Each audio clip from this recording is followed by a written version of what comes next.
ना था। उसको लगा कि वह तो उस राक्षस तक कभी पहुंच ही नहीं पाएगा, पर तभी उसको उस राक्षस का मकान दिखाई दिया और साथ में राक्षस भी। लड़का उस राक्षस के पास गया और बोला, नाना जी, मैं आपकी बेटी का बेटा हूँ। मैं आपसे यह कहने आया हूँ कि आपकी बेटी बहुत बीमार है और वह तब तक ठीक नहीं हो सकती जब तक कि वह दवा आप ना दे दे जो आपके पास है। उन्होंने मुझे इसीलिए आपके पास भेजा है। मेहरबानी करके वह दवा मुझे दे दीजिए। राक्षस बोला, ठीक है, मैं तुम्हें वह दवा देता हूँ, पर पहले तुम जरा मेरी पीठ खुजला दो, यहाँ बहुत खुजली हो रही है। राक्षस ने झूठ बोला था। उसकी पीठ में बिल्कुल भी खुजली नहीं हो रही थी। वह तो बस यह देखना चाहता था कि वह लड़का उसकी बेटी का असली बेटा था या नहीं। लड़का फकीर के बताए अनुसार राक्षस की पीठ बहुत जोर से खुजला दी। जब लड़के ने राक्षस की पीठ में अपने नाखून तेजी से खुरचा, तभी राक्षस ने उसे रोक दिया और दवा देकर उसे वापस भेज दिया। महल पहुंचकर उसने वह दवा राजा को दे दी। राजा उस दवा को अपनी रानी के पास लेकर गया और उसे दे दिया। उसके बाद रानी बोली, मैं अब बिल्कुल ठीक हूँ। राजा उस लड़के से अब और भी ज्यादा खुश था। बदले में उसने उसको कई भेंट दी। राक्षसी रानी को अब समझ में ही नहीं आ रहा था कि वह उस लड़के के साथ क्या करे। वह तो चीते से भी बचकर आ गया था और अब उसके पिता से भी बचकर आ गया। भगवान ही जानता है कि ऐसा कैसे हुआ, पर अब वह उसका क्या करे। आखिर उसने लड़के को अपनी एक बूढ़ी दादी के पास भेजने का प्लान बनाया, जो उसी जंगल में उसके पिता के घर के पास ही रहती थी। उसको पूरा भरोसा था कि इस बार वह जिंदा वापस। उसने राजा को बुलाया और उससे कहा कि मेरे घर में मेरी एक बहुत ही कीमती कंघी है, मुझे वह चाहिए। मेहरबानी करके उस लड़के को मेरी वह कंघी लाने भेज दो। जब वह जाने के लिए तैयार हो तो मुझे बता देना, मैं उसको अपनी दादी के नाम चिट्ठी दे दूंगी। राजा ने उसकी बात मान ली और लड़का उससे उसकी दादी के नाम चिट्ठी लेकर चल दिया। रास्ते में फिर वही फकीर मिला तो उसने पूछा, अब कहाँ चल दिए? लड़के ने उसको फिर से सब कुछ बता दिया। उसने उसको रानी की दी हुई चिट्ठी भी पढ़ने के लिए दी। फकीर बोला, जरा मैं भी तो देखूं कि इसमें क्या लिखा है। फकीर पढ़कर वह बोला, क्या तुम जानबूझकर मौत के मुंह में जाना चाहते हो? ये चिट्ठी तो तुम्हारी मौत का परवाना है, कंघी का तो केवल बहाना है। सुनो, इसमें क्या लिखा है। उसमें लिखा था, इस चिट्ठी का लाने वाला मेरा बहुत खास दुश्मन है। मैं अपना कोई भी काम तब तक पूरा नहीं कर पाऊंगी जब तक यह जिंदा है। जैसे ही यह तुम्हारे पास पहुंचे, इसको मार देना ताकि मैं इसके बारे में फिर कुछ ना सुनूं। जैसे ही लड़के ने यह शब्द सुने,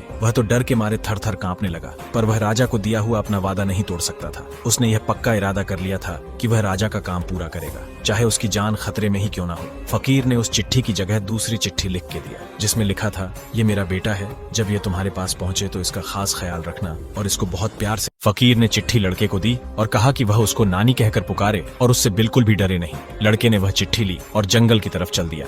राक्षसी के घर पहुंचकर उसने जैसा कि फकीर ने उसे सलाह दी थी, राक्षसी को नानी कहकर पुकारा और फकीर की लिखी हुई चिट्ठी उसको थमा दी। चिट्ठी पढ़कर उसने लड़के को गले लगाया और अपनी बेटी और उसके शाही पति के बारे में काफी कुछ बातें पूछी। राक्षसी ने जितना अपनी तरफ से सोच सकती थी, लड़के पर पूरा ध्यान दिया और उसकी सुख सुविधा का भी पूरा ख्याल रखा। राक्षसी उस लड़के को बहुत सारी भेंट दी, जिनमें से एक साबुन की शीशी थी, जिसकी अगर एक बूंद भी जमीन पर गिर जाए तो वहाँ एक बहुत बड़ा पहाड़ खड़ा हो जाता। एक शीशी भरकर सुइयां थी, जिसकी अगर एक सुई नीचे गिर जाए तो एक बड़ी पहाड़ी खड़ी हो जाए, जिस पर नुकीले कीले घड़ी होंगी। एक शीशी भरकर पानी था, जिसमें से अगर पानी जमीन पर डाला जाए तो समुद्र बन सकता था। उसने उसको यह चीजें भी दिखाई और उनका मतलब भी समझाया। राक्षसी ने लड़का को 7 बढ़िया किस्म के मुर्गे, एक चरखा, एक कबूतर, एक चिड़िया और एक दवा बताई और कहा, इन 7 मुर्गों में तुम्हारे साथ मामा की आत्मा है, जो कुछ दिनों के लिए बाहर गए हुए हैं। जब तक ये 7 मुर्गे जिंदा है, तब तक तुम्हारे मामा जिंदा है और उनको कोई नुकसान नहीं पहुंचा सकता। इस चरखे में मेरी आत्मा बंद है, अगर ये टूटा तो मैं भी मर जाऊंगी, नहीं तो मैं अमर हूँ।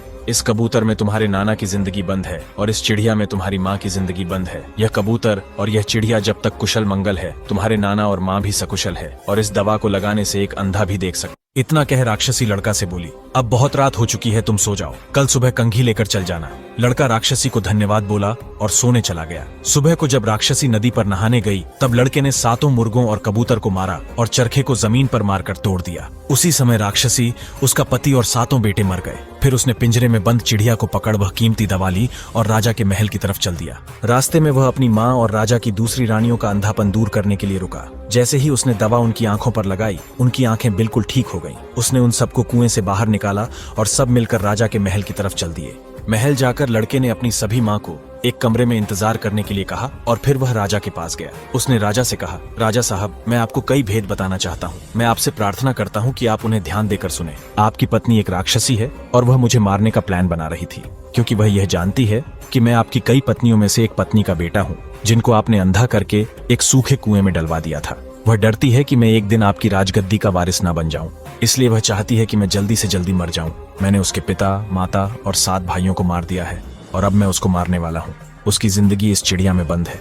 इतना कहकर उसने उस चिड़िया का गला घोंट दिया। रानी तुरंत ही मर गई। फिर वह राजा को अपने साथ ले गया और उसकी 7 रानियों को दिखाकर बोला, ये आपकी 7 असली रानियां हैं। आपके घर में आपके 7 बेटे पैदा हुए, जिनमें से 6 बेटे खाने की कमी की वजह से मार के खा लिए गए।